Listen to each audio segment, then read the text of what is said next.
Let's practice some implicit differentiation. Remember, implicit differentiation means we differentiate both sides with respect to x. And the golden rule is that when we take the derivative of y with respect to x, we write dy over dx, because we're solving for dy over dx.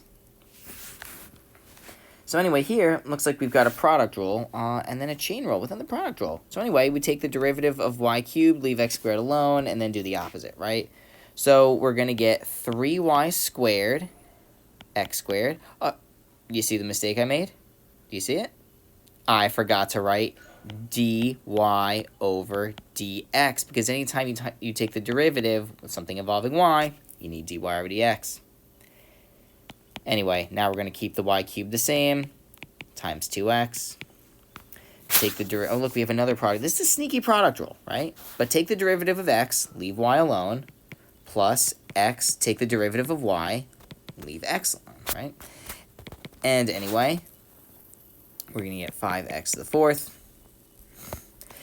Do a little bit of rearranging some stuff, and we get 3. Actually, I guess I'll put the x first. Doesn't really matter, but all else even, right? Alphabetical order. So we have x dy over dx plus 3y squared dy over dx. And it equals, and we're just going to take all this extra stuff and just move it over to the left, or to the right side. All right? So these guys stay. These guys go. And so, of course, there's sign changes, and we subtract. And so anyway, you factor out the x plus 3y squared and then divide, and you just get dy over dx equals this junk on the top divided by this stuff. And that's your answer. That lovely thing right there, that's your answer. All right, let's see what we have here. Another example. Same sort of thing. Again, another chain rule. Gross. We have 3 times the quantity x squared plus y squared times the derivative of the inside, which is 2x plus dy over dx, plus, oh, lovely, a quotient rule. Low d high minus high d low all over low squared. And then this equals 0. Let's move this up a little bit.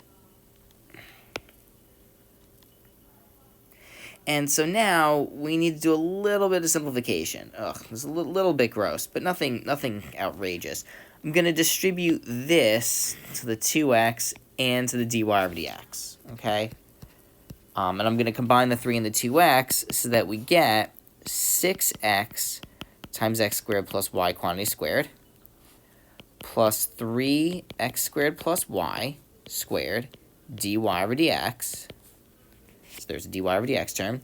Plus, now the y over y squared, I'm just going to rewrite that as 1 over y, right? Because you can cancel, right? Reduce the fraction. Okay? And then this will be minus x over y squared dy over dx. You see what I did right there? You see how this coefficient right here just became this? And I just put the dy over dx on the other side, on the right side. That makes it a lot easier to look at and deal with, I think.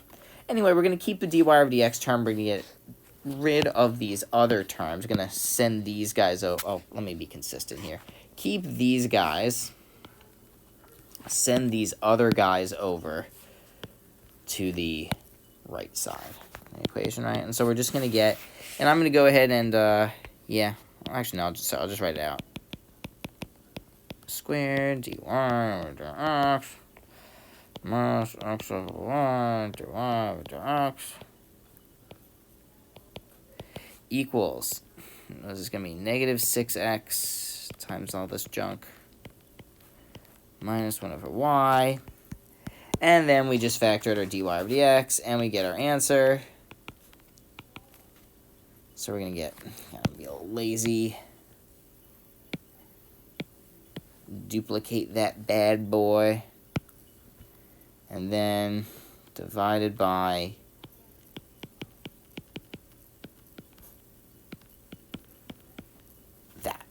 If you don't like the repeated fractions, that's totally fine. You could just multiply the top and the bottom by y. This would become 6xy, 3y, and then you get rid of the denominators. So if you wanted to do that, you could. I don't think you need to, but you could if you wanted. Last but not least, we've got some... you know what? We have not gotten into inverse trig functions, so why don't we go ahead and just remove those little pesky arcs, okay? Remove the arcs. The arcs do not exist. Instead, we have tangent of x squared minus 1, sine of y, plus sine of y equals 6. So we implicitly differentiate. What's the derivative of tangent? That's right, it's secant squared, because we all remember our trig derivatives. And then we have to multiply it by 2x because of the chain rule. Plus cosine of y times dy over dx, very good, equals 0. Now, at this point, we subtract the non-dy over dx term over, keep the dy over dx term, and we get cosine of y dy over dx equals negative 2x. I like to put it's good to put the non-trig stuff first in the term, I'd say.